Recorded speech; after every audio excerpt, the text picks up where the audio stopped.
Welcome to ALSA CRUSHBONE Competition version 3. May I remind you that our event will start at 14:00. For those who haven't joined yet, it is highly recommended that they do so right away. Halo semuanya, kembali lagi di channel Halo Akses. Otomatis, jadi tidak perlu pakai kaki dorong.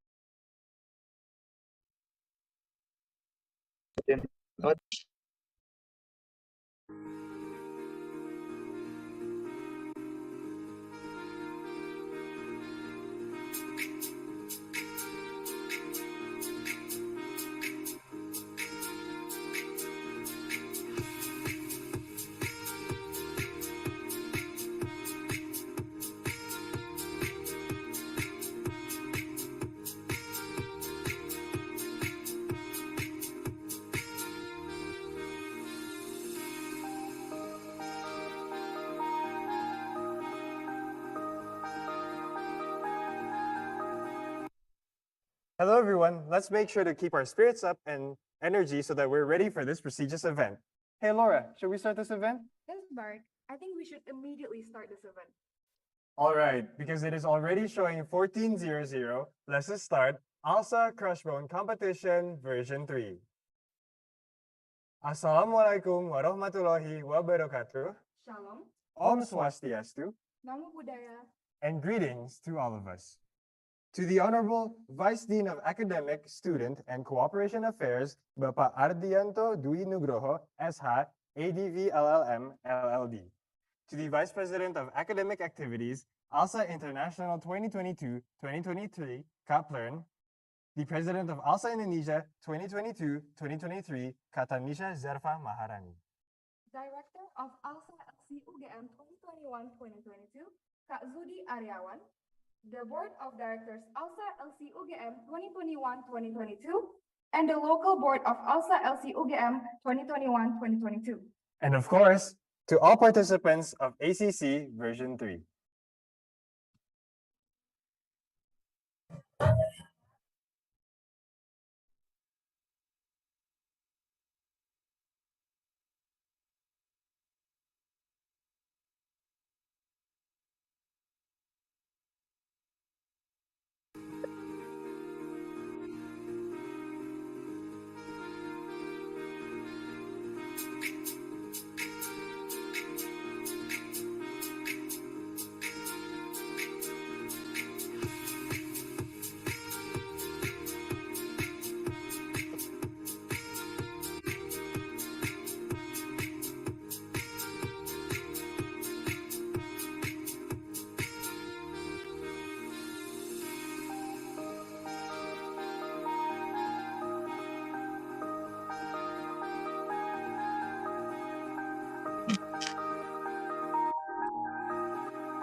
Praise and gratitude we pray to God Almighty. Because of His grace, we can gather here in good health at the ACC Version 3 event with the theme Cyberspace, a new world with under-regulated crimes. Before starting our activities this afternoon, it is best for us to have a prayer. Prayer according to our own religions and beliefs begin. Prayer finished. We welcome everyone to ACC Version 3. I am very excited to be the MC for today's event with Barik. Before we start, allow us to introduce ourselves. Hello everyone, my name is Badik. I am a student in the Faculty of Law, Universitas Gajah Mada. And now it's your turn, Laura, to introduce yourself. And hello everyone, I'm Laura, also a student in the Faculty of Law, Universitas Gajah Mada. Both of us will be the MC of ACC Version 3, who will guide and accompany you all throughout this event. Before getting into the main part of this event, I would like to advise the participants of this event to obey the ground rules. Number 1, turn on the cameras during this event instead of utilizing virtual background. 2, turn off the microphone while you're not speaking. 3, change the name format as has been regulated by our committee. For participants of ALSA LCUGM, please do rename division_name. For example, ED_Julia Teresa. And for delegates, you may rename into the competition branch_institution_name. For example, debate_ALSA LCUGM_Julia Teresa. Next, we are going to sing the national anthem, Indonesia Raya, and of course, ALSA's own anthem. For every committee and participants, you should keep your mic on mute. But with respect, let's all sing the songs together. Without further ado, to the committee members, please share the video.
Now that we've sung Indonesia Raya and ALSA Anthem, we can go straight into our highly anticipated event, ACC Version 3. But before we start, we would like to give our gratitude to the Ferry Samat Law Firm for supporting this event. We would like to give our sincere thank you to all of the donators for helping to make this event possible. Because this event will definitely be the coolest of the year. Without further ado, let us all watch the opening video together.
Wow, that was such a terrific opening.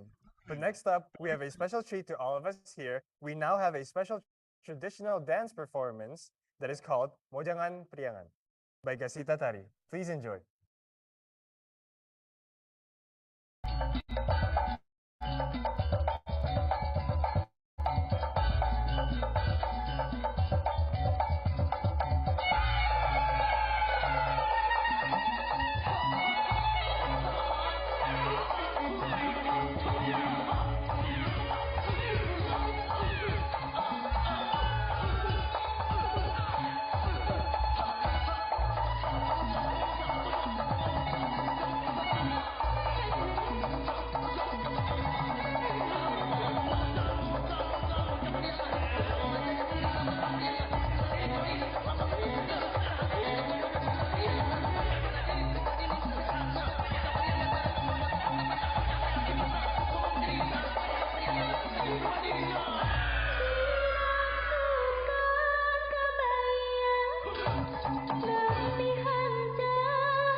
Wow, what a great dance performance we have from Dasita Tari. Moving on, we will go straight to the opening remarks from the Vice President of Academic Activities of ALSA International 2022-2023 to Kaplan. The floor is yours. Good afternoon, everyone, and welcome officially to this event. I am very honored and pleased to be representing ALSA International, and thank you once again to all of the organizers of this event for reaching out to ALSA International to give this honorable opening speech. First of all, I would like to say the importance of having a speech or debate competition, especially in the legal field. Speech and debate and also advocacy skills are very important and crucial for all of legal practitioners' career path. That is why I'm very glad that all of you, all of the participants and all of the organizers here have a chance to interact as well as hone their debating skills as well as their speaking skills through such an important topic. And that leads me to my second remark, which is the importance of the topic of cyber crimes and cybersecurity. I feel like this is a very important topic of today's globalized world, especially because digitalization has been an up and coming trend, because not only does it connect the world together for people all across the regions, but it also allows loopholes for crimes to exist. And even right now, we are in a Zoom call, and I feel like this is a potential legal loophole that could be discussed fruitfully through debates. And an interesting example that has recently occurred in virtual court case or court settings was that there was a court case in a virtual hearing setting where online meeting platforms were used, and there was hackers coming in and thus having shown inappropriate videos during a formal procedure such as a court hearing. Therefore, I feel like I would like to thank the organizers for bringing up this important topic for discussion. And finally, I would like to wish all of the participants and all the organizers the best of luck in this event, having fruitful remarks, having fruitful discussions, and most importantly, having built fruitful connections and meaningful connections with all of the people in the event. ALSA always be one. Thank you.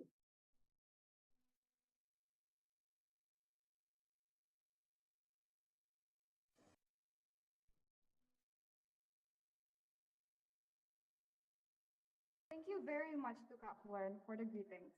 Now, we will hear the opening remarks from the President of ALSA Indonesia 2022-2023, Kak Tanisha Zarfa Maharani. To Kak Tanisha, the floor is yours. Assalamualaikum warahmatullahi wabarakatuh. Shalom Om Swastiastu, Namo Buddhaya, may peace be upon us. Greetings everyone. To the Honorable Mr. Adrianto Dwi Nugroho, SH LLM LLD as the Vice Dean for Academic, Student and Cooperation, Faculty of Law, Universitas Gadjah Mada. To the Honorable Ms. Tanya Pachaisari as the Vice President of Academic Activities ALSA International. To the Honorable my dear friend Zuhdi Pansuryaryawan as the Director of ALSA Chapter, Universitas Gadjah Mada alongside with their board members. To the Honorable Yulia Teresa as the Project Officer of this lovely event alongside with their staffs. A very good afternoon to all of you and welcome to ALSA CRUSHBONE Competition Version 3 of ALSA LCUGM. Firstly, I would like to give my highest appreciation to everyone who has made this event possible. ACC is one of ALSA LCUGM's signature program in the form of a series of English-based competition consisting of debate, paper presentation, and speech competition. This year, ALSA LCUGM raised the theme of preventing cybercrime, raising awareness of crime done through the cyberverse. I would like to give my highest gratitude to the wonderful speakers and also delegates who participated in this event. I also want to welcome and wish all of the delegates the best of luck. May all of you learn a lot of new things and also new experiences. I sincerely hope that each one of you will enjoy this competition. Thank you and wish you all well. That would be all for me. Wassalamualaikum warahmatullahi wabarakatuh. Shalom Om, Santi, Santi, Santi Om, Namo Buddhaya, and may ALSA all you want. Thank you all.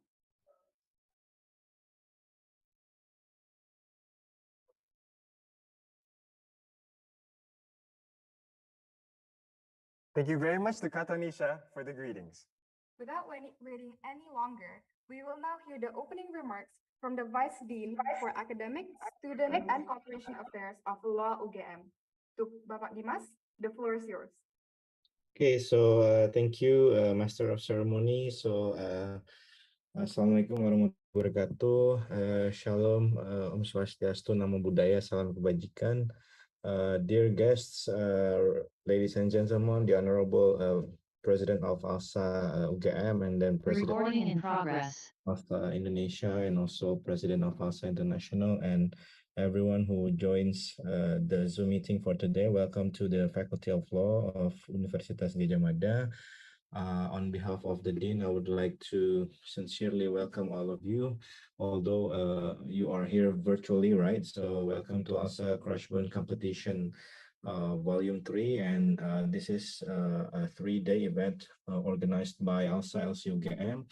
And I wish everyone who competes in the CRUSHBONE competition a very good success, a very good luck, and also all the best also for the workshop for today.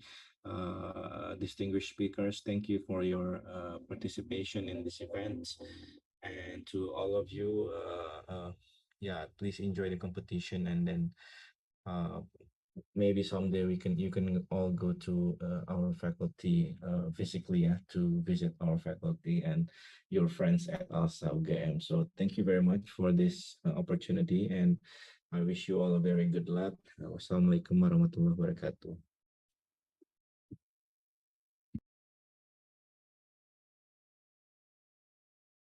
Thank you to Bapak Dinas for the warm greetings.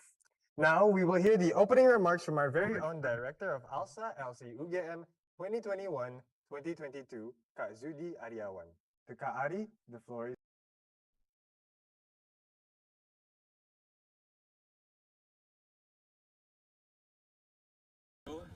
Shalom, Om Swastiastu, Namo Buddhaya, peace be. Mr. Adri ADV, LLM, LLD. Recording in progress.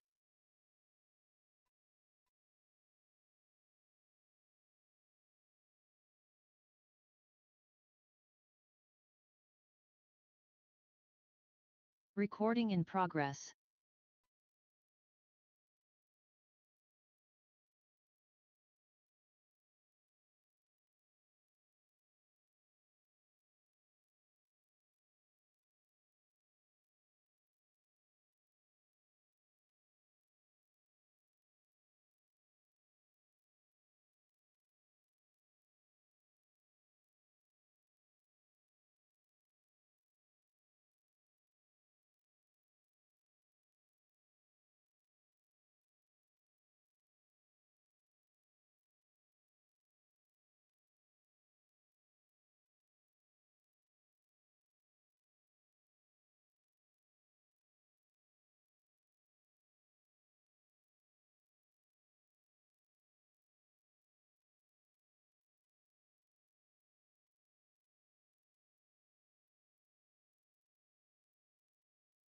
Thank you, Kak Ari, for the greetings. Next, we will hear the opening remarks from our project officer of ACC version 3, Yulia Teresa. To Tessa, the floor is yours.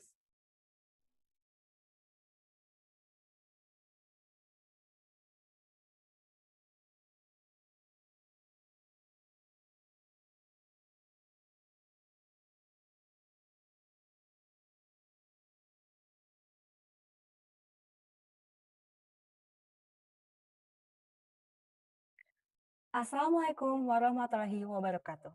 Shalom, Om Swastiastu, Namo Buddhaya, greetings of virtue for us all. To the Honorable Vice Dean of Academic, Student, and Corporation Affairs, Bapak Adrianto Dwi Nugroho, SA, ADV, LLM, LLD, our sophisticated speakers, Kak Muhammad Luthfi Rachman, SE, Mbak Agita Pasaribu, SHMA, Ibu Prita Suyudi, SHMKN, the Vice President of Academic Activities ALSA International 2022-2023, Ms. Plern, the President of ALSA Indonesia 2022-2023, Kak Tanisha Zarfa Maharani, the Director of ALSA LCUGM 2021-2022, Kak Zudi Aryawan, the Board of Directors of ALSA LCUGM 2021-2022, the local boards of ALSA LCUGM 2021-2022, the marvelous committees of ACC version 3, and all of the delegates and participants of ACC version 3.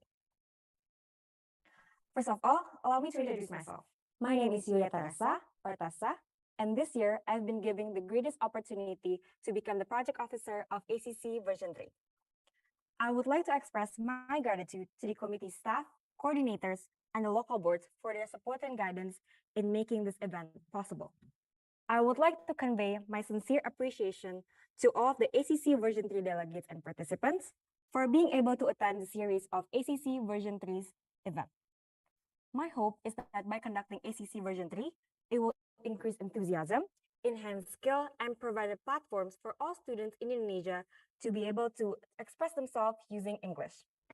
That is all for me. I hope everyone has a great time throughout the event of ACC version 3. If there's any error in the usage of word, I apologize deeply. Thank you. Wassalamualaikum warahmatullahi wabarakatuh. Shalom, Om, Santi, Santi, Santi, Om, Namo Buddhaya, do what you trust, compete in the crash, one force, one vision, ALSA, always be one.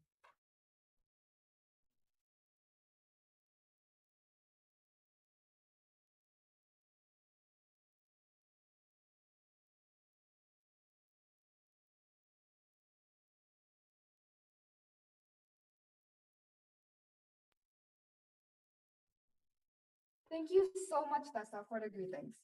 All right, that is all for the honorable greetings from ACC version 3.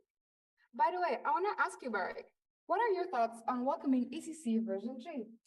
Well, for me personally, Laura, I'm very much excited because I'm sure that everyone here is excited as well. I heard that this event is going to have an amazing webinar that invites a handful of amazing and talented speakers, as well as workshops and technical meetings for delegates that have been organized in great detail. That's right, Barak. I am very, very excited for this event. Now, before entering the main event, let's first introduce the moderator who will lead the way of our webinar talk show with the title of Preventing Cybercrime, Raising Awareness of Crime Done Through the Cyberverse, ACC version 3.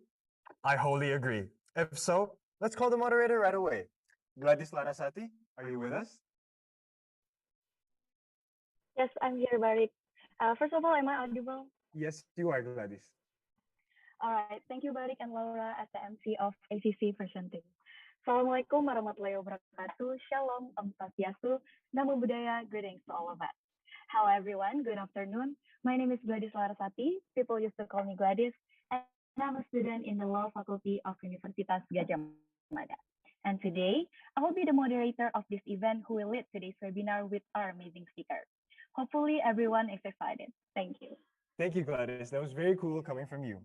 Before it's Gladys's turn to lead, let's call out the committee members to help present Gladys's CV. That's right. We all know that ACC version 3 moderator this year is amazing. Let us all take a look at Gladys's CV.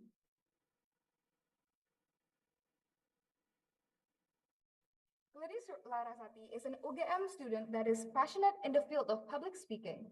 She has achieved numerous awards and achievements throughout her years. The most recent achievement from Gladys is she achieved the grand finalist in debate competition of Brawijaya Law Fair 2022, and also given the award of the third winner in debate competition of Samratalangi Law Fair 2022. Her expertise is in leadership and public speaking. Wow, I never knew our moderator was so accomplished. If that's the case, let's go straight to the webinar. To Gladys, the floor is yours. Thank you, Barik and Laura. Hi, everyone. It's me again. In this webinar, we have two amazing speakers that are very, very inspiring and, of course, will motivate us. This webinar will also be conducted in both English and Bahasa Indonesia. Therefore, both speakers and myself as the moderator can discuss this important topic regarding cybercrime with Bahasa Indonesia and English. The first speaker of today's webinar is Kak Muhammad Luthfi Rahman SE as the anti-piracy legal lead at a company called Video.com. He has a lot of experience in combating cybercrimes that are related to data protection and piracy. He also had amazing internship experiences in various well-known companies, such as a content acquisition analyst at Agita Ver and a business analyst at PT Pegadaian, along with his experience now in content monitoring at Video.com. After knowing more about Kak Luthfi, we will also read out Kak Luthfi's CV to find out more about how far his experience has gone.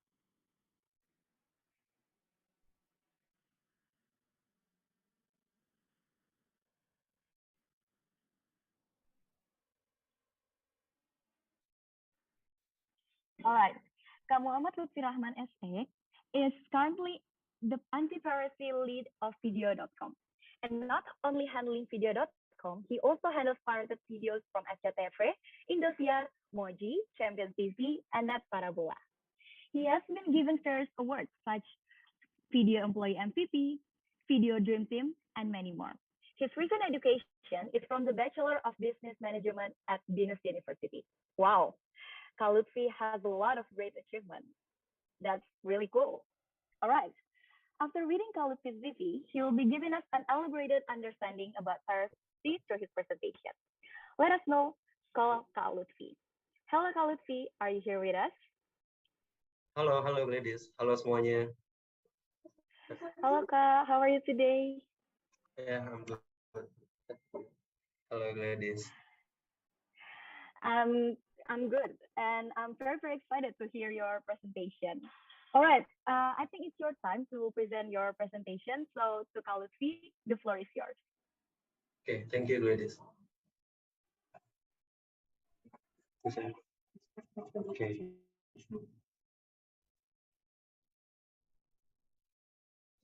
Sorry Brenda, ini ada apa? Timku mau present disable, belum bisa.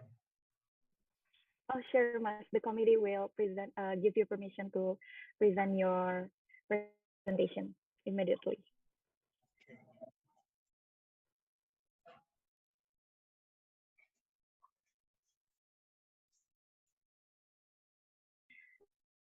Mas, the committee has give you the permission to present your presentation. Sure. Sorry, the guest name is Video, not myself. Just the sure. To the committee member, please give Kak Luthfi permission to present his presentation, and the username is Video.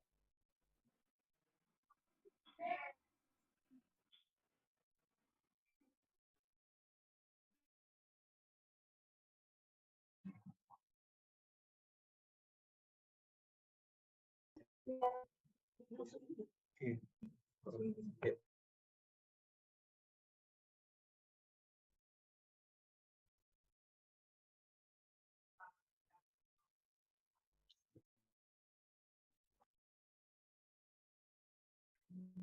Sorry, Kak Luthfi. Okay. First of all, are you comfortable for the presentation using Bahasa Indonesia or English? Maybe the Indonesian is just Indonesian. Okay. Okay, sure. That's fine, Kak Luthfi. Presentasinya boleh dimulai dengan Bahasa Indonesia. Oke. Halo semuanya, selamat siang teman-teman. Saya Luthfi Rahman, Muhammad Luthfi Rahman dari tim anti piracy video. Halo Ibu Agita, halo Ibu Prita. Izin duluan. Jadi teman-teman, gue dari tim anti piracy video. Jadi mungkin teman-teman di sini ada yang udah pernah pakai sebelumnya atau ada yang belum tahu. Kayaknya nggak ada deh ya. Pokoknya ini hits lah gitu teman-teman ya ini. Jadi mungkin kalau yang pakai boleh tulis di chatnya, boleh angkat tangan, boleh pakai. Siapa tahu dapat voucher dari gue nanti gitu kan di akhir. Jadi gitu teman-teman. Jadi ini teman-teman bagi yang belum aware, gue ceritain sedikit. Jadi kita itu OTT. Mungkin teman-teman yang pakai iOS, yang pakai Android, Google Play, yang pakai TV smart TV di rumahnya mungkin udah familiar, bisa download video.com. Jadi teman-teman bisa nonton semua tayangan yang ada di video.com itu ada yang AVOD itu ad basis. Jadi ada iklannya, ada juga yang spot itu premiumnya. Kita harus langganan subscription. Jadi kalau itu teman-teman nggak ada iklan, bebas nonton apa aja gitu. Di Q2 ini video.com udah jadi nomor 1 di Indonesia, terus di Southeast Asia juga dengan subs growth-nya yang paling tinggi dan monthly active user-nya juga nomor 1 di Indonesia gitu. Jadi teman-teman bagi yang belum download, bagi yang udah download, langganan lagi karena kita baru jualan banyak paket lagi, ada World Cup, ada IPL segala macam. Jadi enjoy kalau yang udah pakai video gitu. Boleh next. Oke.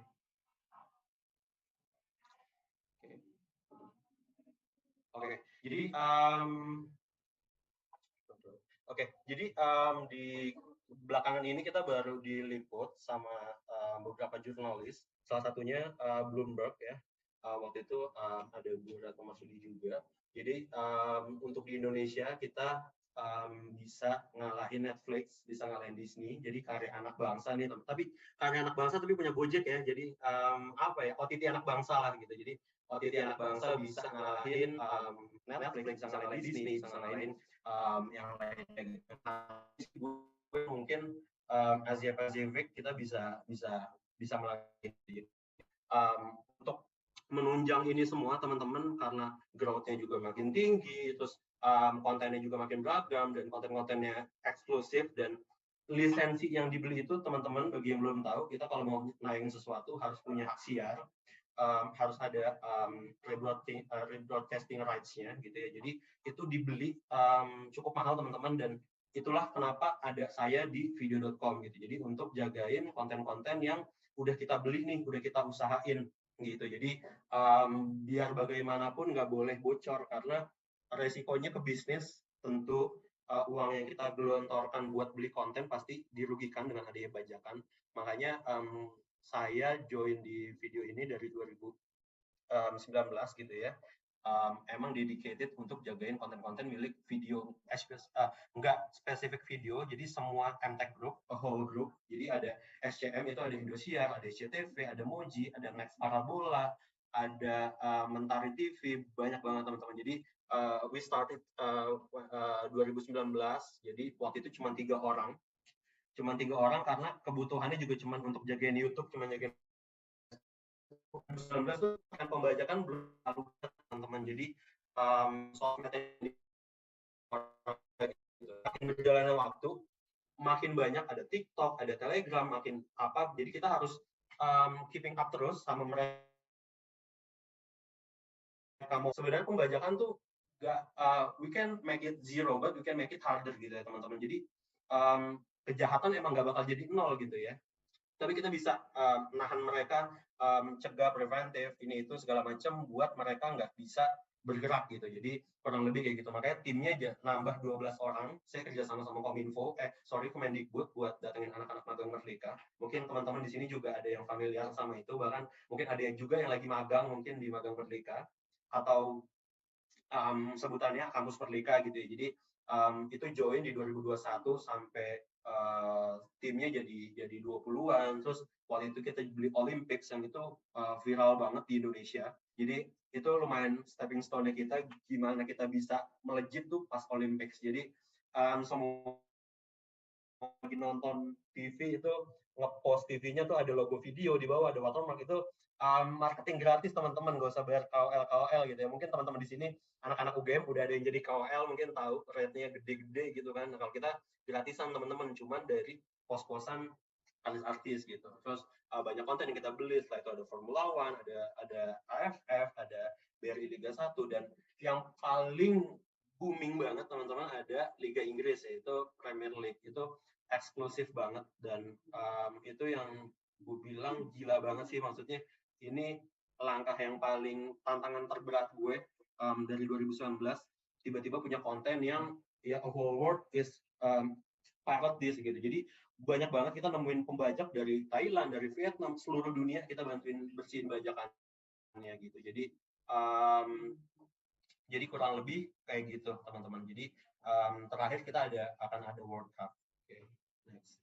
Nah, bicara soal piracy, jadi teman-teman kenapa sih gitu kita tuh harus aware sama piracy? Kenapa tuh kita harus jagain ini? Jadi mungkin teman-teman di sini yang di Fakultas Hukum pasti udah belajar soal copyright. Mungkin ada yang belum dapat kelasnya, mungkin akan dapat kelasnya. Jadi copyright itu atau intellectual property itu ada moral rights-nya, ada economic rights-nya teman-teman. Jadi kalau teman-teman ada yang suka Marvel, mungkin di sini kita sebut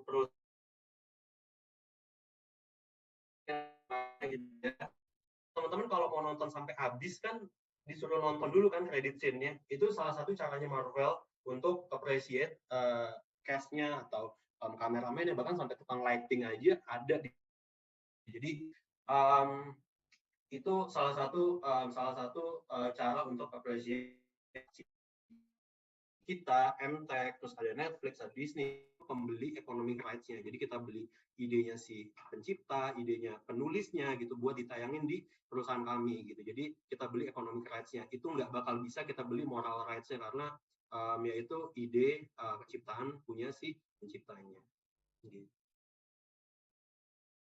Oke, sedikit lagi sebelum ke Gladys.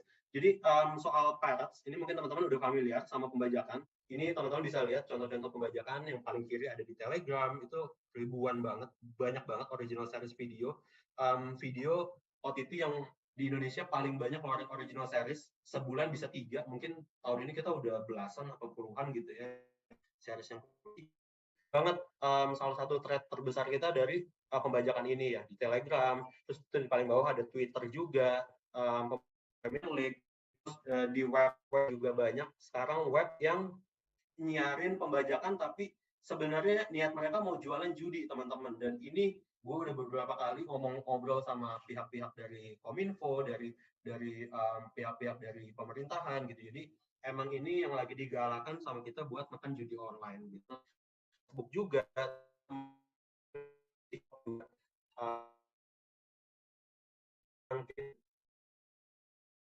ya teks ini itu di take down. Terus nah yang setelah kita take down nanti kontennya itu harapannya nggak bisa ditonton di mana-mana. Mungkin itu dulu, Gladys.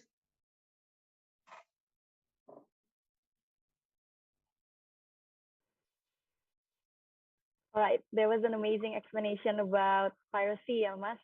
And sebenarnya saya juga salah satu pengguna video.com and it's such an honor for me now to have a talk with you. And I didn't expect that the crime related to piracy is really broad. As you mentioned before, you were trying to fight against piracy sampai ke Taiwan, Philippines, and other country. But I saw many curious faces here, and the audience wants to hear more from you, Nika. Jadi, if I may, I will ask you questions to give the audience more explanation, ya, Kak.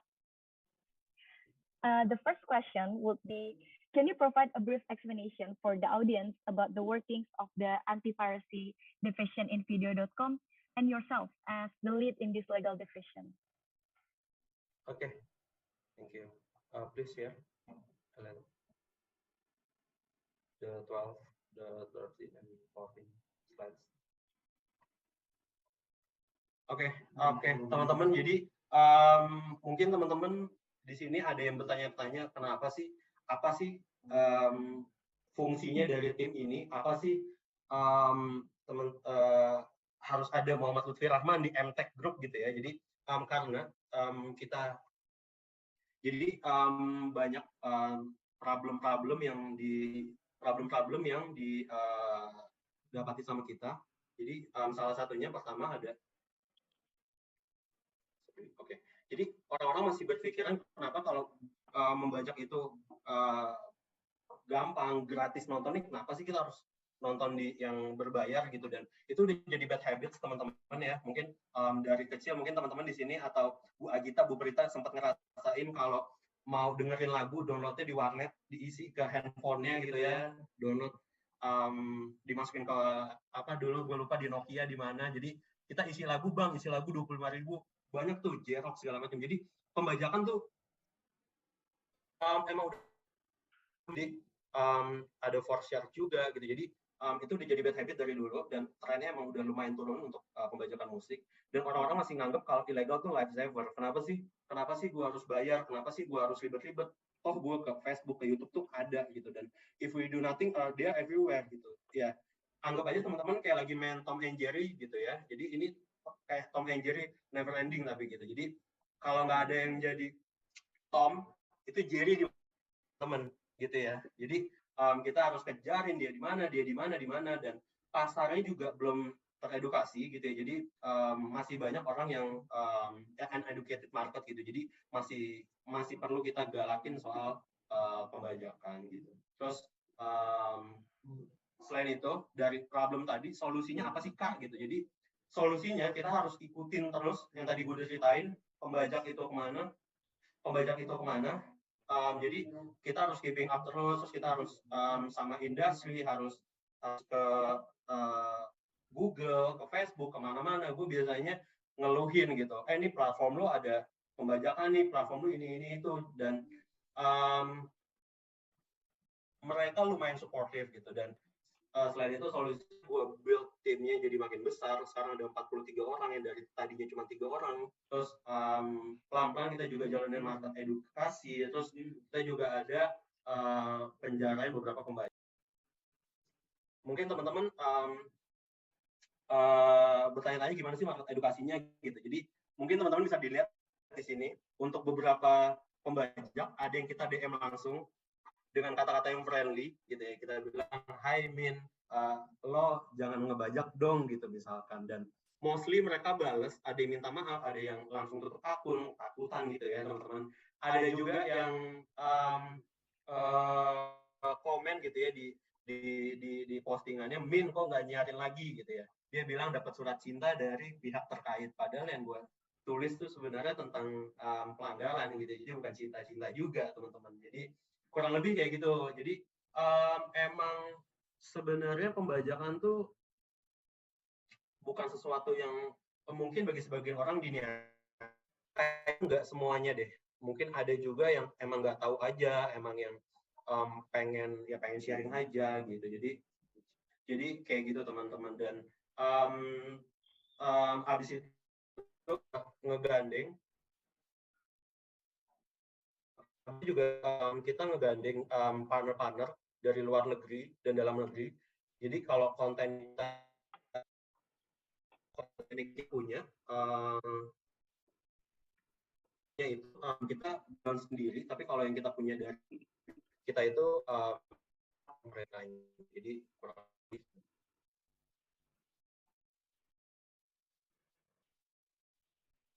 Okay, thank you Luthfi. The workings of the anti-piracy division is actually very interesting ya Kak. Jadi sebenarnya anti-piracy ini design to prevent the unauthorized use or reproduction of copyright material. And piracy is now udah jadi habit and normalized by the netizen. And the solution that is done by you and your team is first follow where the hijacker goes and doing some education, like sending a private message to the hijacker, because some of them don't know that the action they did is actually a piracy. Yeah. That's really cool. Okay, Kak, moving on to the second question. It is often said that digital piracy is one of the biggest cybercrimes in cyberspace. Do you think that it is important for people to be aware of this problem? And how can we actually stop this particular cybercrime? You may answer this in bahasa.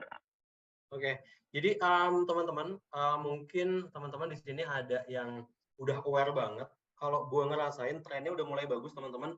Kalau gue nemu di TikTok, gue nemu di YouTube, nemu di Instagram gitu ya. Kalau ada yang ngebajak tuh suka ada yang komen, ngapain sih lo ngebajak?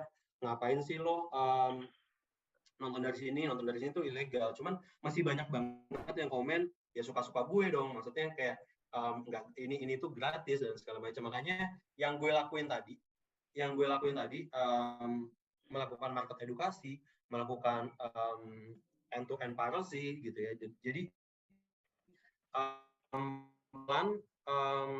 gue mulai meredakan gitu ya pembajakan yang tadi Gladys bilang gitu ya. Ini digital piracy ini one of the biggest crime in Indonesia now gitu. Jadi menurut gue emang nggak bisa ditekan gitu ya. Cuman sebisa mungkin kita tekan lah pembajakan yang mungkin kalau di musik orang-orang udah mulai gerak ke Spotify, orang-orang udah mulai gerak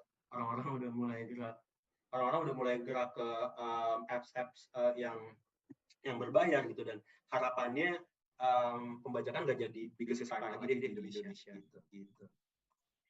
Alright, what a comprehensive answer guiding both the audience and myself as a moderator to fully understand more about data protection and piracy. So the piracy is actually very dangerous because it can cause losses for the parties.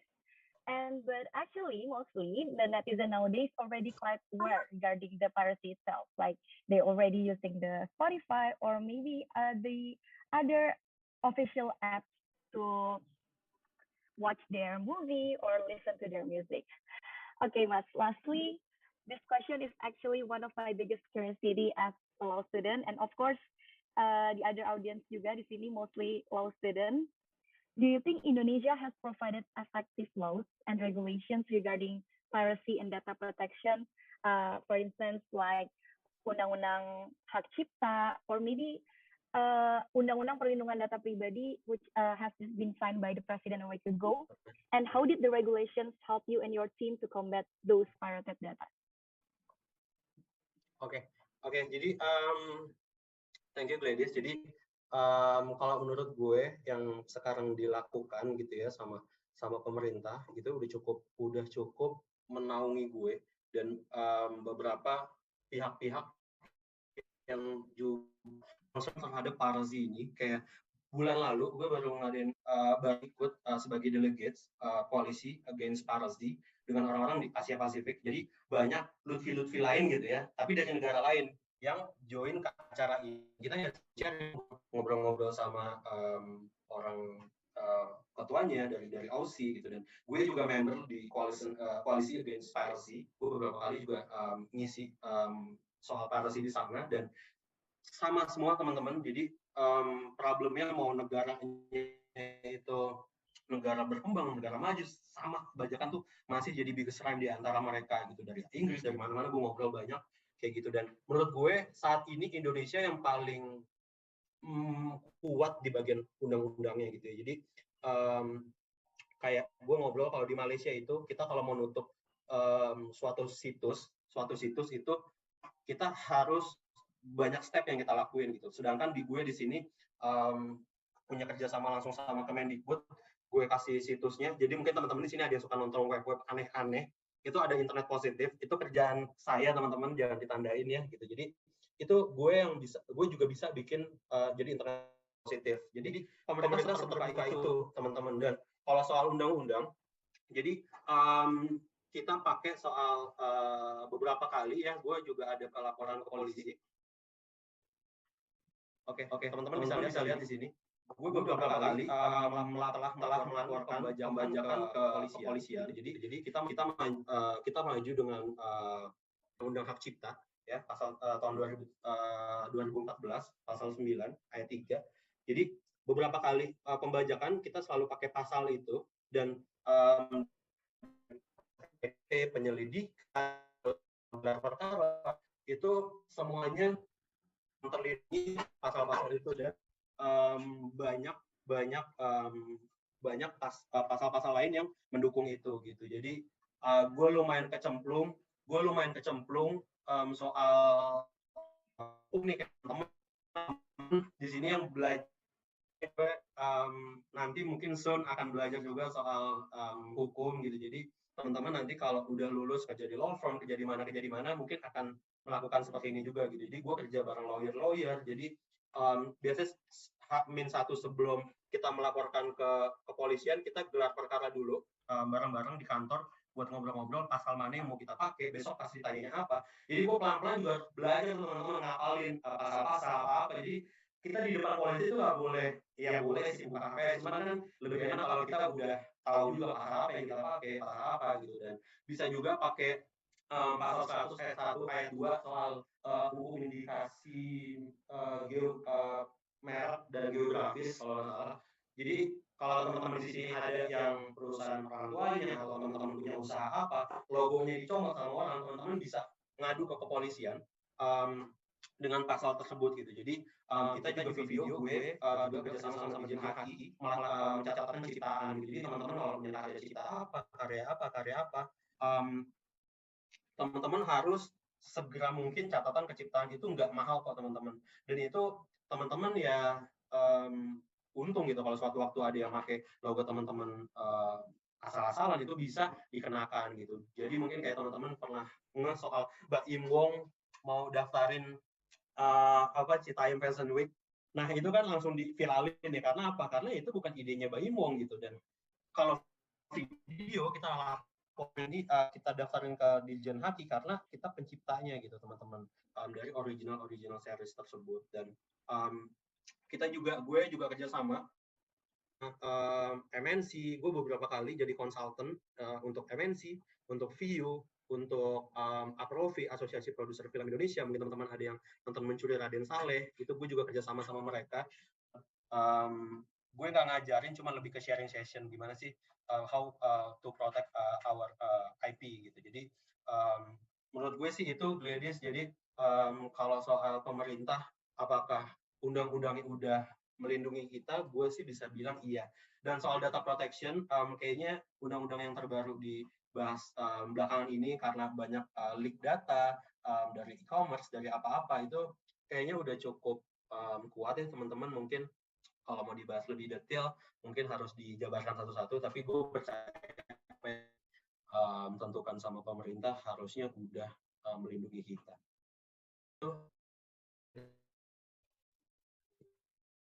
Okay, thank you, Kak. So actually Indonesia has enough regulation practice juga udah banyak practice yang that you done and other law enforcer maybe to prevent those piracy or to combat those pirated videos. Yeah, that's really cool, Kak. And maybe it still needed strengthening and the improvement from the law enforcer, or the most important thing is the understanding from the people of Indonesia, especially the people who is still doing the piracy, ya, Kak. Yes. All right, thank you so much, Kak Luthfi, for the amazing insights and education of the data protection and piracy. After this, we will go back to you soon after we discuss another type of cybercrime with our next speaker. So please stay with us, Kak Luthfi. Okay, thank you, Kak. Thank you all.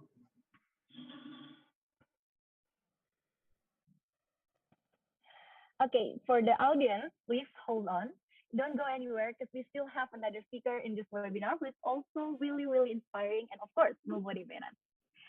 Moving on to the second speaker, we're here with Mbak Agita Pasaribu SHMA as the founder and executive director of Bullyid, which is an independent organization that provides support for mental health and legal guidance, especially protection of crimes done online, such as online bullying, online sexual violence, and others.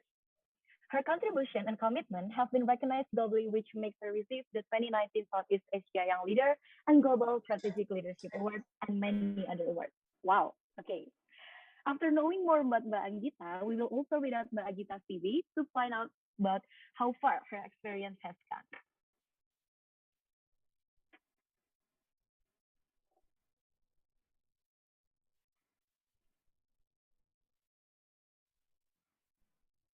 All right. Mbak Agita Pasaribu is currently the founder and executive director of Bullyid Indonesia. Mbak Agita is known as the Youth IGF Ambassador for Indonesia and also on UNESCO Youth All Ethics Steering Committee. Mbak Agita's recent education is that she received her LLB in criminal law from the University of Indonesia, Fred J. Hansen Institute, and then she is awarded the Exclusive Leadership Program at the University of San Diego. Wow, okay, Mbak Agita is now one of my inspirations. Cool. All right. After reading Mbak Agita's CV, she will be giving us an elaborated understanding about cyber sexual violence through her presentation. Let us call Mbak Agita right now. Mbak Agita, hello. Are you here with us? Hi, Gladys. How are you doing? I'm great. Really great. How about you, Mbak Agita? Thank you. I'm doing well. Very excited. I think it's amazing to be invited by ALSA. So I'm looking forward for very fruitful discussion for today. Okay, Mbak. Also, me and the audience here, of course, really excited to hear your presentation now. Okay, for Mbak Agita, without any further ado, the floor is yours. Sure. So basically, I was asked to share about the Bullyid Indonesia in the beginning. So I'm happy to actually elaborate later on if you have any questions more deeper in terms of the cybercrime and maybe about the online gender-based violence, in detail. So I'm going to share my presentations mainly about Bullyid Indonesia. So if you haven't heard about Bullyid Indonesia, we are a tech charity.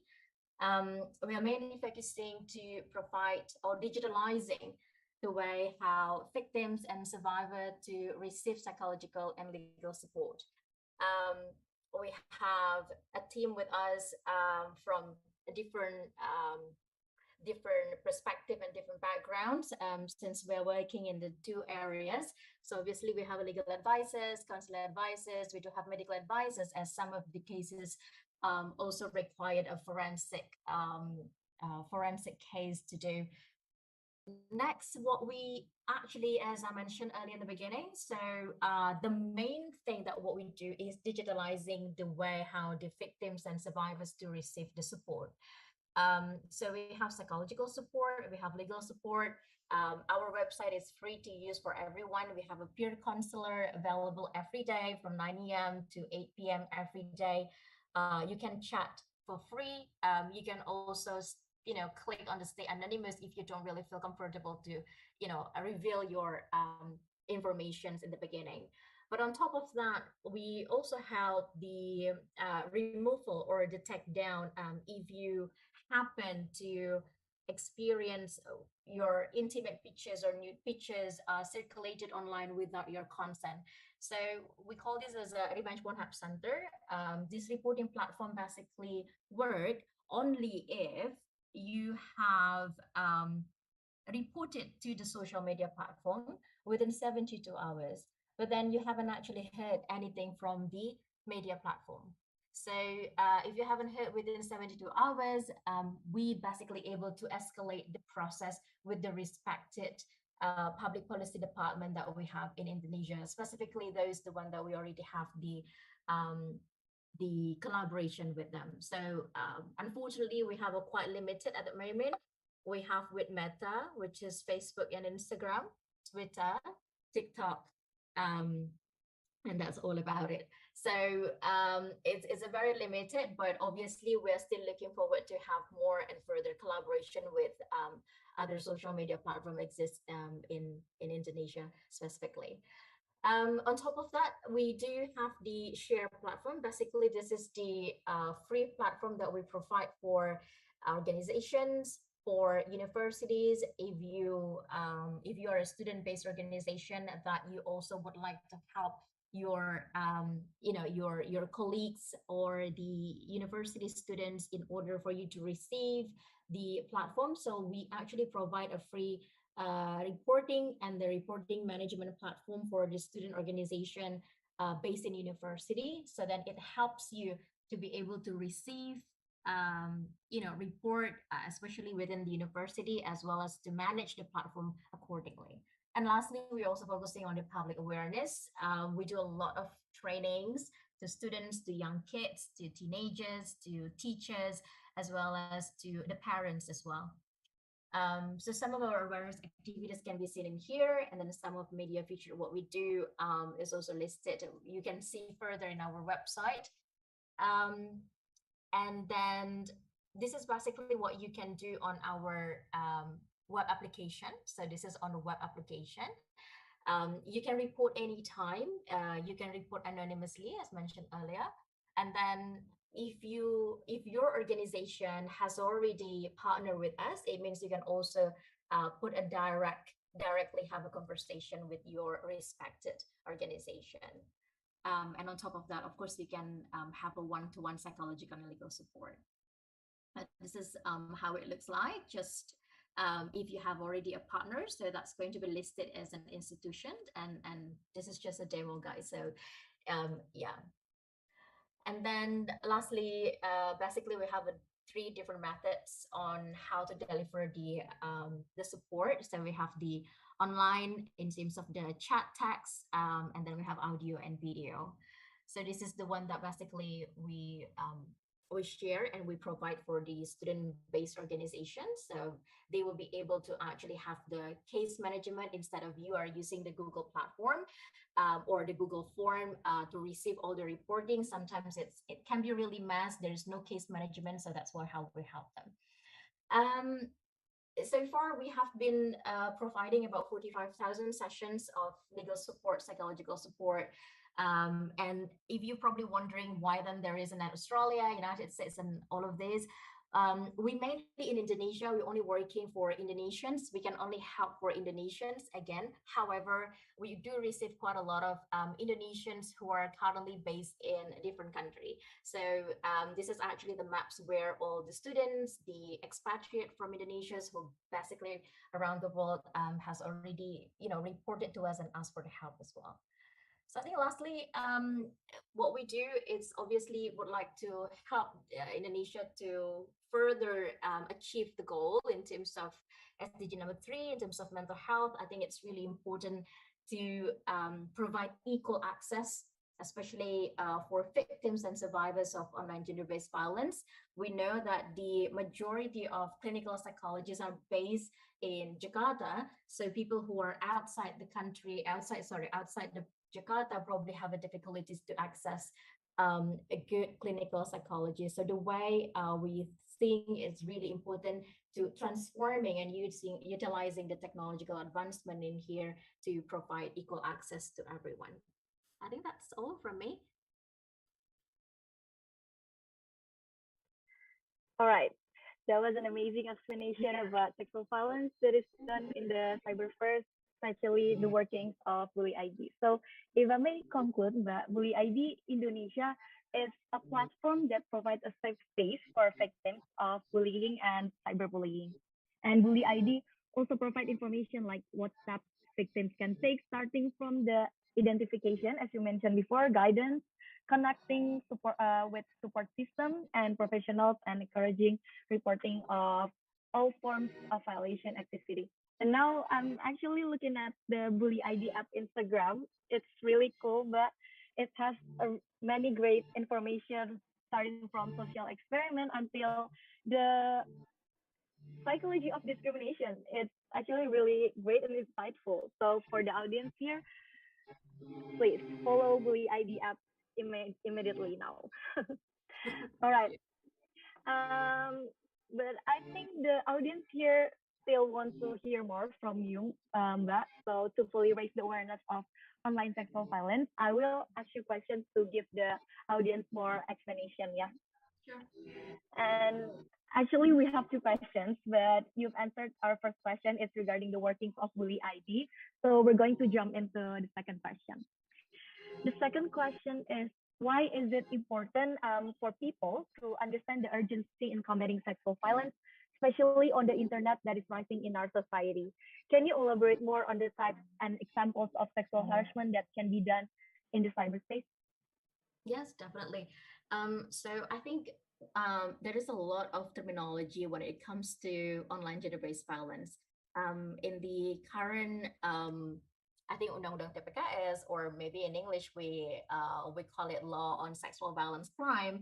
I think for this purpose, I think it's easier for us to say TPKS, yeah.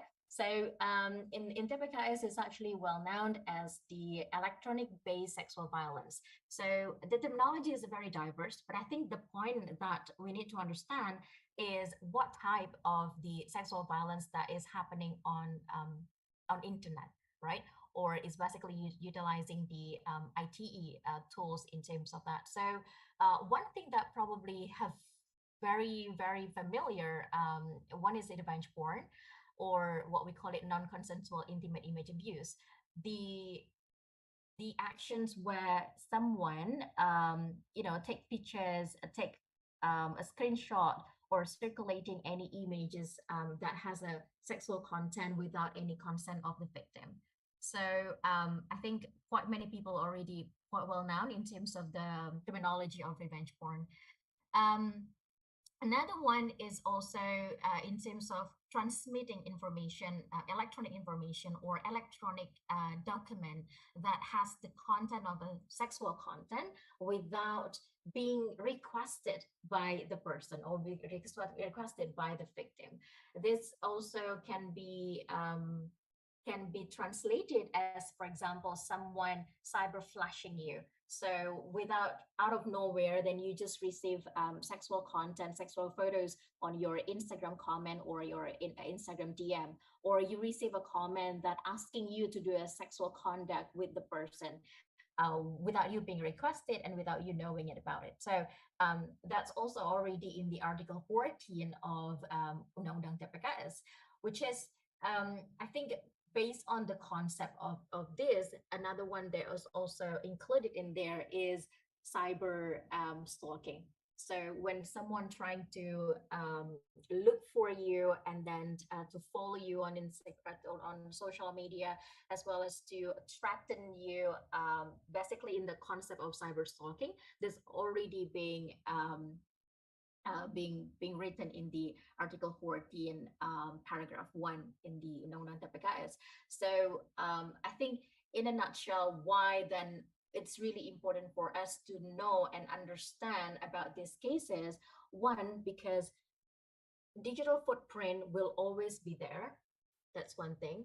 And then the impact of a digital footprint, it will go to your psychological aspect. There is also legal consequences in terms of that. It will probably goes to the social impact as well as the economy impact.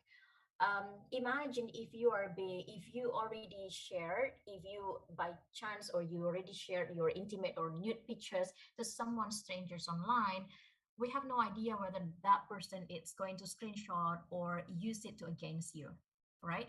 So in that moment, they can simply just keep that photos and use it to blackmailing you, asking you for money in long run, or maybe to control you to keep doing sexual activities with you. Now, what happened when those pictures goes online or your Instagram are being hacked by the person and then impersonating like you sharing this kind of contents on social media? Maybe your followers is your friend, maybe your followers is your family. So it can be really damaging your reputations online. Some of the example that I can also provide, the person was being fired by from their office because one of the pictures was shared online. So imagine that if because of that thing that you're not being able to look for a job, you're not being able to get a job in long run. So this is damaging and have a huge economical impact to you. On top of this, as a survivor and victims, majority of them are experiencing very, very massive clinical depression because of this issue.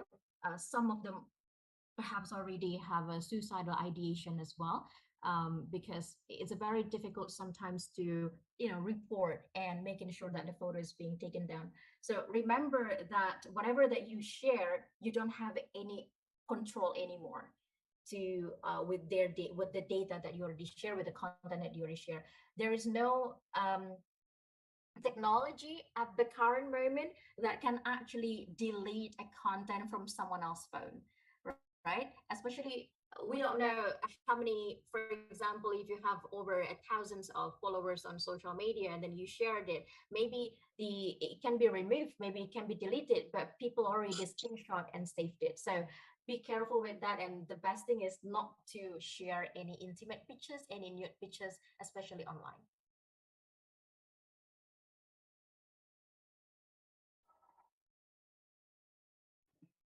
All right, thank you, Mbak. Such a comprehensive explanation that could help us raise awareness on the importance of preventing and fighting sexual violence that is rising, especially on the internet. I can imagine how dangerous it is, the online sexual harassment, because digital footprint is something will always be there, like you mentioned before, right?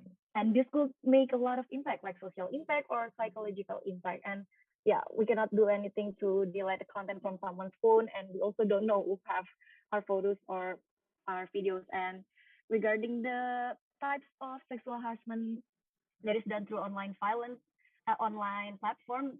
It's there's a lot of like revenge porn. I saw many people doing this and became the victim of this crime, and also cyber stalking with uh, really dangerous.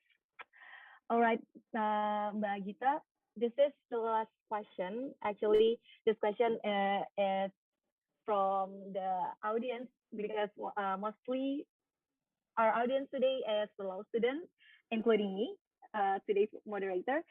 Do you think Indonesia have provided an adequate and effective laws and regulations regarding sexual violence that is done online?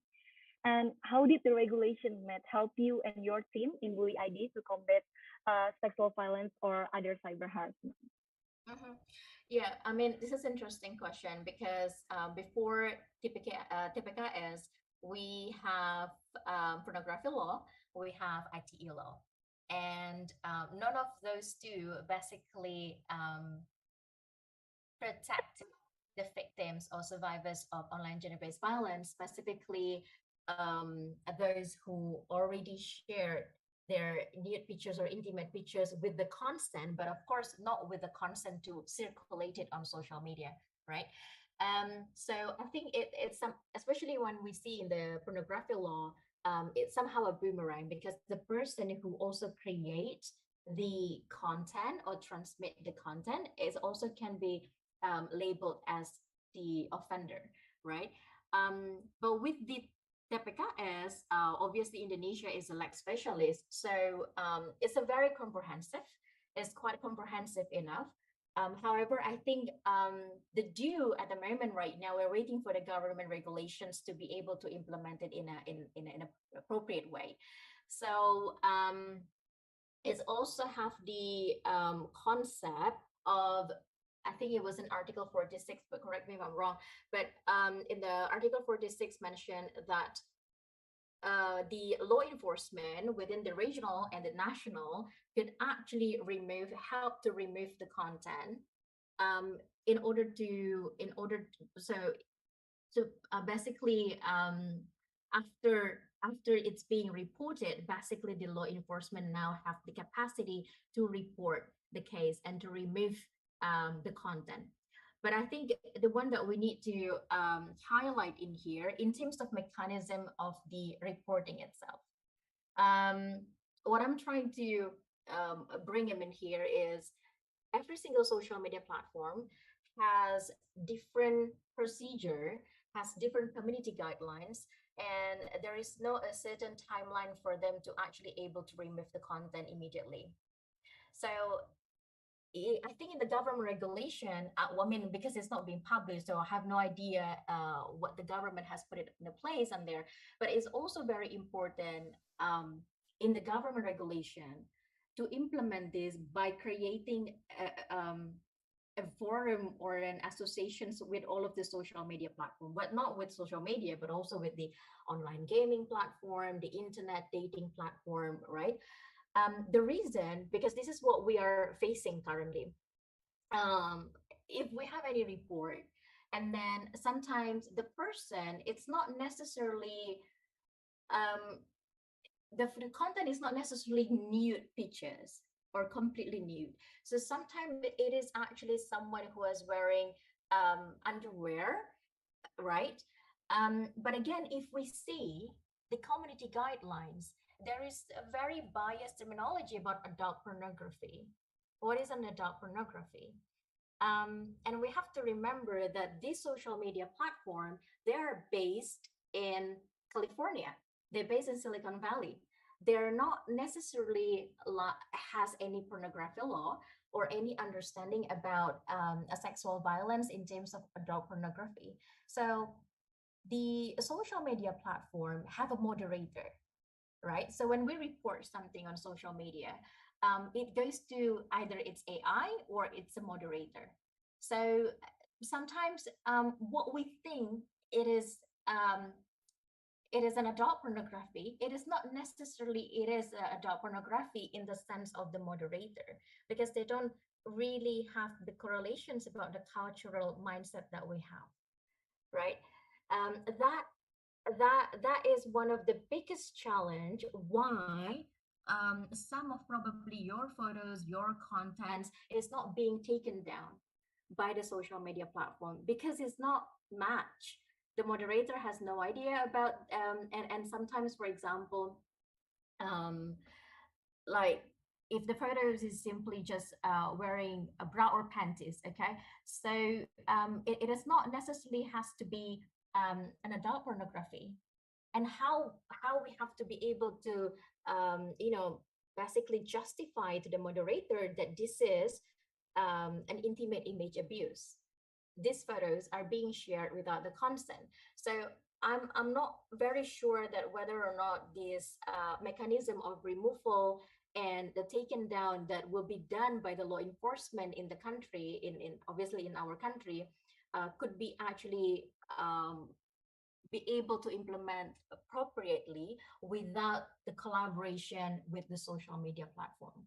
So I'm just hoping in that particular aspect, because in the end of the day, it is not every single person wanted to go for reporting it to the police. They probably wanted to also to only have a non-litigation way. They only want their photos to be taken down by social media. They don't want to go through the complicated process for investigation, P21 form, and so on and so on. So I think it's a very important, and I'm hoping that the government regulations to support this TPKS law, it can be really comprehensive, and we have a very strong, collaborations with the internet platform that specifically, there is quite a lot of the content that's circulated on the platform in terms of the adult pornography as well. All right, I see. So even though Indonesia has met particular regulations that is very comprehensive to help combat cybercrimes in relation to sexual violence, it still needed strengthening and the improvement from the law enforcer and social media platform to work together and collaborate one another. Because one of our biggest challenge here is regarding the biased definition about the adult terminology itself. Because every social media platform has different procedure, and many of them have no mechanism to immediately delete those adult content. Yeah, and I think for adding this, because we're also going to have a draft criminal procedure code, the KUHP, right? KUHP. And it seems like I think it's quite important. Our KUHP can be amended accordingly with it's been there since ages, and I think there are some of cases of the violations of Article 27 in ITE regulation. How they conduct the court, it's still open for public.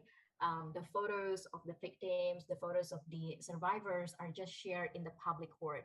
And I think for the case like this, it's really important that we can have a private, so then to protect the dignity and the of the survivors and the victims as well. That's all. Thank you. Yeah, I also agree that Article 27 Undang-Undang ITE, I hope it can be enforced immediately and properly by the law enforcer. All right, thank you so much, Mbak Agita, for guiding and educating us regarding online sexual violence. But now we have a lot of questions that are posted in the question box linked to the Mentimeter. This question is actually come from the audience. So to the committee, please do share the questions from the audience to this amazing speaker.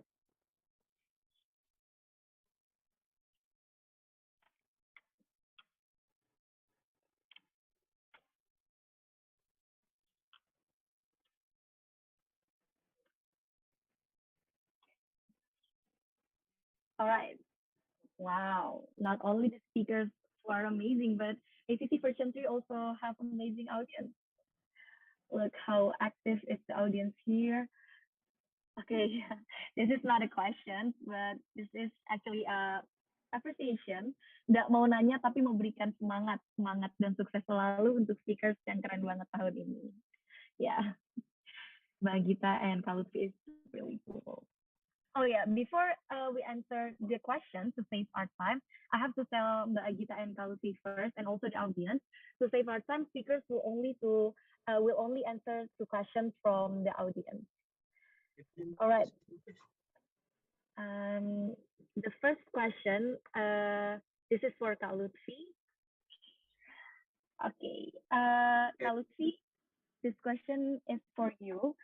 Apakah anak-anak hukum bisa bekerja di antipiracyvideo.com? Wow. I think this question raised from the community. Alright, ya, silakan Kak Luthfi. Jadi nggak gue jawab di sini, cari aja video karir teman-teman. sorry. Ini bukan buat nyari kerja kan. Jadi jawabannya bisa banget, banyak banget.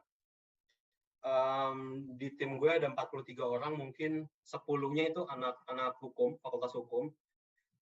Gue juga jadi pembimbing untuk skripsi fakultas hukum waktu itu anak UI. Jadi dia bahas bahas soal piracy gitu. Jadi bisa banget. Salah satunya juga di sini ada Brenda, mungkin teman-temannya Brenda.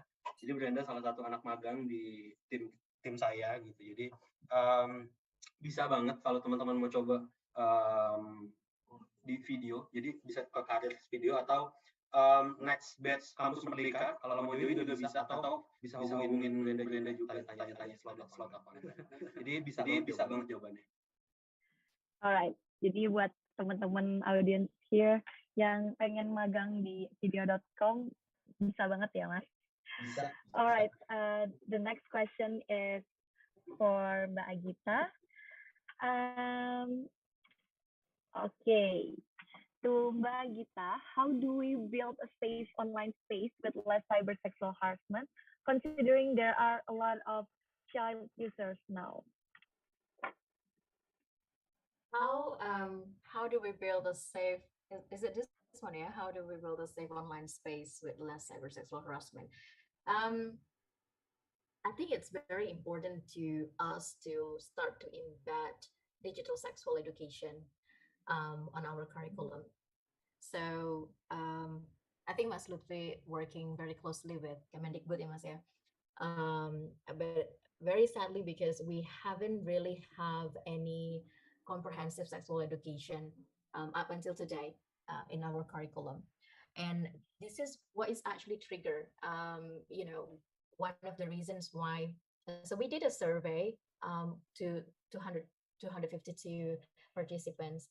So we asked them what exactly their motive to share their intimate pictures on online dating platform. So their answer, majority of their answer, more than 55%, saying that I just want to know if the person who I'm talking to is interested with me.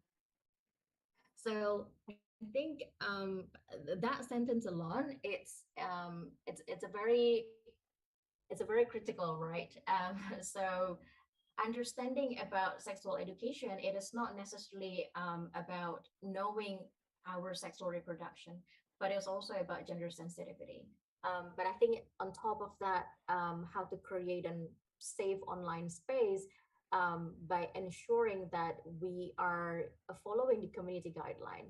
We understand if we can be polite and kind in a real life, why don't we be polite and kind in online space, right? So and I think the sexual harassment these days majority happen to people who's basically sometimes they meet someone online and then the person is completely in a different country, so they really thought that the person is not going to do anything towards them, so they feel comfortable of sharing their intimate pictures.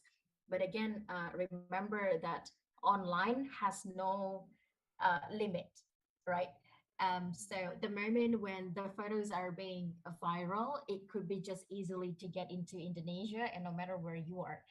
So I think awareness and understanding about do's and don'ts is really important. And if you have anyone, your family, your friends, tell them not to oversharing on social media, especially things that very, very intimate in this, something that is a very sensitive in terms of the pornography aspect. All right, thank you, Mbak Agita. So how do we build a safe online space? If I may conclude, there are many steps can be taken, but two main points that I got from you is the first, digital sexual education is very important.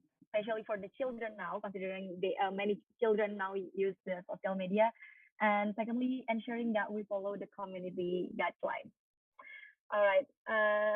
Moving on to the next question. The next question is going to be given to Kak Luthfi again. Okay, I think ini salah satu masalah para pengguna internet sekarang ya, Mas. Untuk Kak Luthfi, apakah ada tips untuk melindungi data dan privacy di aplikasi digital? Oke. Jadi pertanyaannya berat, Bu. Agita aja yang balas bisa nggak bisa ya. Jadi bercanda teman-teman. Jadi soal data dan privasi. Jadi sebenarnya teman-teman tuh kalau install sesuatu di handphone pasti kan ada law-nya gitu kan. Ada yang belakangan ini lagi viral banget di Twitter. Jadi ada kayak financial planner. Jadi ini third party yang lo tuh bisa ngecek Bank Indonesia checking lo. Jadi bagi yang belum tahu, jadi kalau kita mau ajuin kredit, ajuin apa, kita tuh ada BI checking jadi teman-teman. Jadi di Jogja, pinjolnya tolong dibayar-bayarin ya teman-teman, gitu ya. Jadi itu tuh bisa ketahuan banget gitu. Nah, viralnya kenapa? Jadi satu financial planner aplikasi ini, dia allow-nya semuanya, kontak, galeri, terus ada kalau nggak salah sampai musik apa semuanya, jadi bisa diakses sama mereka. Dan kalau lo udah checklist itu di handphone, lo udah ngasih ke third party itu atau pihak aplikasi buat mengakses semuanya, baik dari galeri lo, kontak lo. Jadi mungkin pernah dengar cerita ada orang minjem online nggak bayar, temennya yang di WA, temennya yang di chat, ya karena lo di awal udah terlanjur pengen banget gitu. Lo cek masuk semuanya. Jadi kita sebagai pemilik aplikasi kita bisa banget bongkar-bongkar HP lo dari jauh, kurang lebihnya kayak gitu. Nah, itu sempat diviralin dia. Jadi kalau menurut gue pasti yang paling penting sangat mendasar soal password. Jangan Luthfi 123 gitu, jangan Gladys UGM gitu ya, jangan kayak gitu-gitu. Terus pastiin semua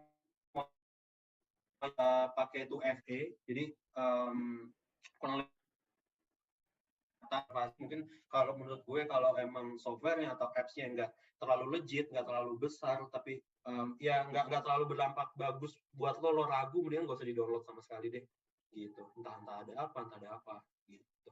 Kurang lebih gitu sih, Gladys. Alright, thank you, Luthfi, for the answer. So the first thing we have to do is to read the terms and conditions so we can know what actions the internet or the apps can take with our data. Karena sebenarnya saya pun sering juga sih lihat Luthfi, many of my friends just click checklist, yeah, allow, but without read it out first. And secondly, don't use any easy passwords. Yeah, that's why nowadays kalau saya lihat juga in the application or any social media itu sometimes they suggest us to use like numbers and capital letters, yeah, and other things like that. So our password is not easy to guess. All right, and the last question. This is the last question gonna be given to Mbak Agita. I think it is related to your work and your teamwork in the Bullyid. Apakah mudah atau susah untuk menangkap pelaku-pelaku KBG kok, since they are everywhere on the internet and the internet is very broad, Mbak? The short answer is no. The long answer, I think the reason is because everyone can be anonymous on social media and on internet. That's one thing. So sometimes when you think that the person live in here, you don't know where they live exactly. Yeah, we can use VPN. So it's just the anonymity is a huge thing, especially to get the offender right. Number two is international law perspective. We don't have yet the common jurisdiction to actually combat and tackle this issue. So let's say, for example, if you are based in Indonesia and then you met someone from India, for example. So maybe if you report this to the police then have to really investigate further and then see whether or not that this case is worth it to contact with the Indian government and regulations. And every single country have different jurisdictions. Some of the country they don't even have any sexual violence law. So the country they don't have the clauses about revenge porn cases. So it's not necessarily considered as illegal. Plus, the law enforcement is not going to be working very effectively when it comes to cross-border jurisdiction. So again, the answer is completely no. It's not easy, and that is why usually we don't actually go with the litigation process. We always go with the non-litigation at this current stage, until probably the Undang-Undang TPKS is going to be implemented well, and then along with the government regulations as well, because at the current stage, what I think 95% what majority of the cases that come to us, they only want their photos to be taken down. They don't want it to go to the police. They don't want it. Some of the minors who came to us, especially, which is very difficult sometimes, they don't even want their parents to know about this case, and that's give a more challenge to us because again, if you wanted to help and support children, it is important any of the guardian of the parents know about this. So it's a very contradictive at this current stage, and yeah, I think the answer is no, and it's a very important. We're focusing in the preventive way and more to the education part. All right. So of course it's not easy, but now the steps often done is by the non-litigation process, ya Mbak. And this reminds me the working of UIID. And seeing the working of UIID earlier, I realized how cool it is and how not easy it is to work to combat those sexual violence that is done through online platforms. All right. Since Luthfi and Agita already answered two questions, I'm so sorry for the other audience, but this is the end of our Q&A session. And for the other audience who still have a lot of questions, maybe you can ask me to Bully at ID Instagram or video.com Instagram, or maybe Luthfi and Agita private Instagram. I'm sure they'll help you to answer your questions. All right. Such a comprehensive and meaningful explanation from both of our speakers, Mbak Agita and Luthfi. But before we end today's webinar, I think we have to make a small recap to conclude today's webinar. From Luthfi, we can conclude that crime related to data protection or pirated videos is one of the biggest crime nowadays. Therefore, we need to be really careful in protecting those our data. Other than that, piracy is also one of the biggest crime that can cause losses for many people. But don't worry, because Indonesia has met a lot of regulations to regulate those crimes, but it just needs a little strengthening from the law enforcer and also the understanding from the internet users. Mbak Agita, we know that there are a lot of sexual harassment can be done through online platforms such as revenge porn, cyberbullying, extortion, cyber webcam blackmails, and etc. But don't worry, because we have Bullyid that provides supports and guidance for the victims of the victims or maybe friends of the victims. Yep, that is our small recap for today's webinar. It's really insightful, right? Of course, it's ACC version 3. How can it not be insightful? All right, now we would like to hand over the placard to give our appreciation and gratitude to the speakers. To Katanisha Zarfa, as the President of ALSA Indonesia 2021-2022, to Katanisha, you may give the placard to Luthfi Ahmad.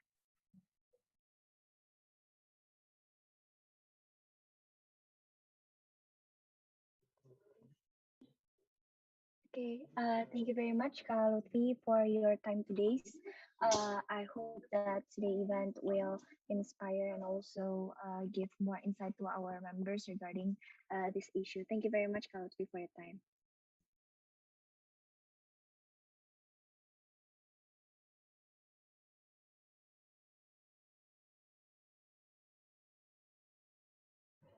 Hello, thank you so much, Kak, for a very insightful material.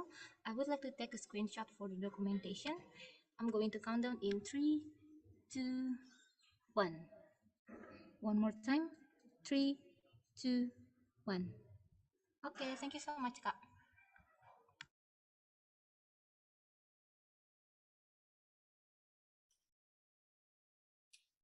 All right, thank you so much, Katanisha, for helping us handovering the placard.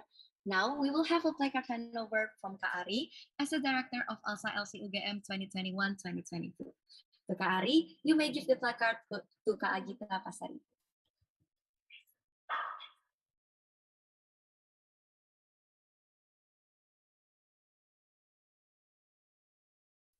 Okay, because Kak Ari is not able to join us today, the placard will hand over from Kak Kansa as the Vice Director of ALSA LC UGM 2021-2022. Okay, thank you. Good afternoon, Kak Agita. I would like to say thank you for the insightful delivery of today's knowledge sharing, especially on the matter of sexual violence on the sphere of cyberspace. I hope that everyone here would be able to take part in preventing such acts from happening. Thank you once again for Kak Agita. Okay, thank you, Kak Agita, for a very insightful material. I would like to take a screenshot for the documentation. I'm going to count down in 3, 2, 1. One more time. 3, 2, 1. Okay, thank you so much, Kak.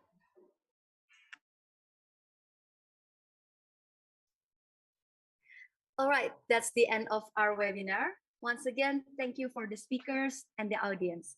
I'm so sorry if there's any mistake I made on this webinar. Thank you, everyone. One force, one vision. ALSA, always be one. Now, I give back to the MC.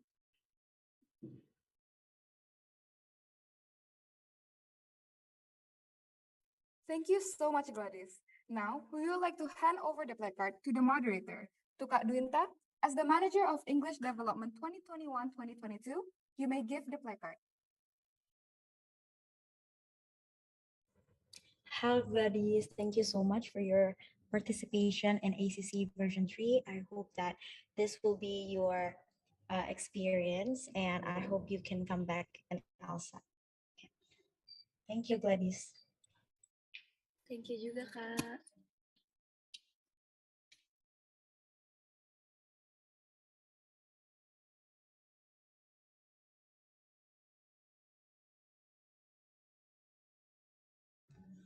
Okay, thank you so much, Gladys, for becoming our moderator today. I would like to take a screenshot for the documentation in 3, 2, 1.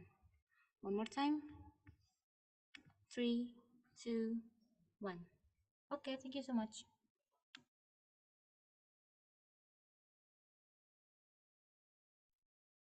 Wow, that was an amazing event. I really do think that cybercrimes are rising now, and we need more awareness to combat it. Big and heartfelt appreciation to the speakers and to the moderator that made ACC version 3 such an insightful event. I wholly agree with you, Laura. Such an amazing discussion we had in the webinar. Although the topics were heavy, the speakers and also the moderators handled the discussion very well, so it was easy for us to understand. Wow, time sure flies. This event is almost coming to an end.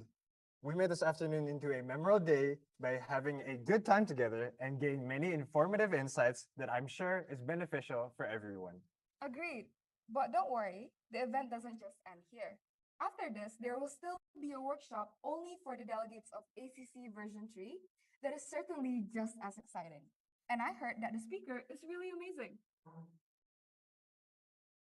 Yes, especially for the people who are competing in ACC version 3, keep your energy and excitement up for the next event because there will be a technical meeting that you all have to join. For participants, it does not feel complete if we all haven't taken a photo together. So that it feels like a real gathering, let's all turn on our cameras, and now it's time for a photo group session. Yep, that's so true, guys. Come on, if everyone has their camera so we can all see your beautiful and handsome faces.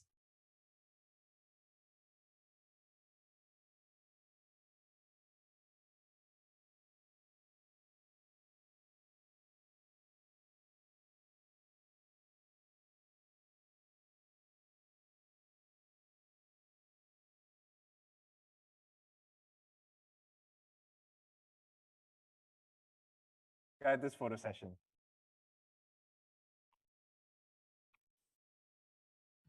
Okay, thank you all for your participation in today's webinar. I would like to take a screenshot in 3, 2, 1. This is for the first slide, but for the next slide, 3, 2, 1. And this is for the last slide, 3, 2, 1. Okay, thank you all.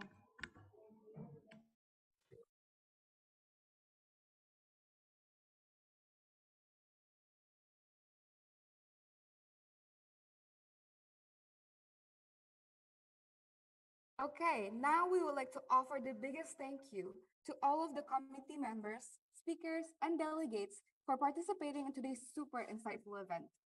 Hopefully, whatever has been presented and talked about earlier brings useful impressions and benefits to us all. Now, it's time for us MCs to say our goodbyes to the participants. To the participants that aren't delegates, you are allowed to leave the Zoom meeting now. Delegates, if you may, please stay in the Zoom meeting. All right, now it's time to close the event to the participants. I'm Barik. And I'm Laura, and we would like to say goodbye to the participants for joining the first part of ACC version 3. And see you all again next time.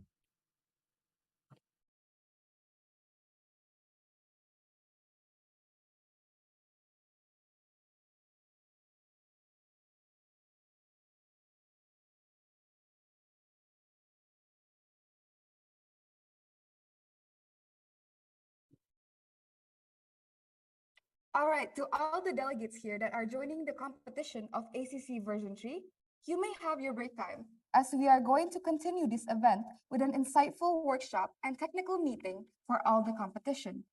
If possible, we suggest delegates of ACC version 3 to not leave the Zoom meetings. Have a nice break time, and we'll see you back here.